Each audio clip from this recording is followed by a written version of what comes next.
Unit 11, Section 1. Today we're going to talk about John F. Kennedy's administration. John F. Kennedy was elected in 1960 and served until 1963 when he was assassinated in Dallas, Texas, campaigning for the governor of Texas, John Connally. Television played an important role in the election of John F. Kennedy in 1960. He was running against Richard Nixon, seen on the right here in this picture, who had served twice as Dwight D. Eisenhower's vice president. In the debate that was shown on television to 70 million viewers across the United States, the first of its kind ever in United States history, Kennedy came into the debate and practiced for about 2 weeks beforehand with movie producers, TV producers, and learned about camera angles and stage makeup and perfecting his speech and his answers that would be asked in the debate.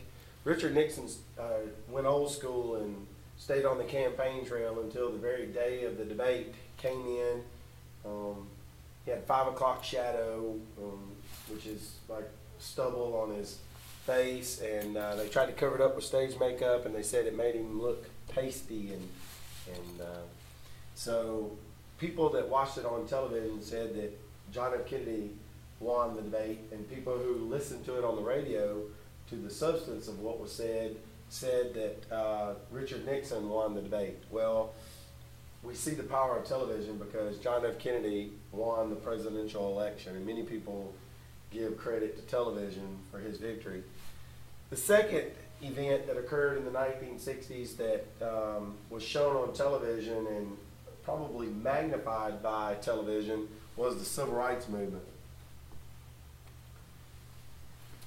This picture is of Watts, Los Angeles, and it's burning. And the reason why Watts in Los Angeles was burning was this assassination. This is a picture taken right after Martin Luther King was shot on a hotel balcony in Memphis, Tennessee.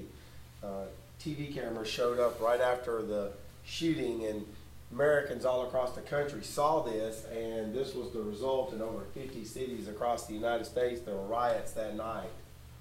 Also in the Civil Rights Movement, people across the country are watching the cities of Birmingham and Montgomery and Alabama, particularly Birmingham, with its police officers in Birmingham using attack dogs, German Shepherd attack dogs, and fire hoses and arrests to try to keep African Americans from protesting under preachers like Martin Luther King.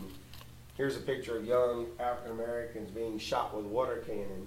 And all of these images were portrayed on television and led to civil rights changes later in the 1960s. This concludes the lesson on Unit 11, Section 1, the impact that television had on the 1960s.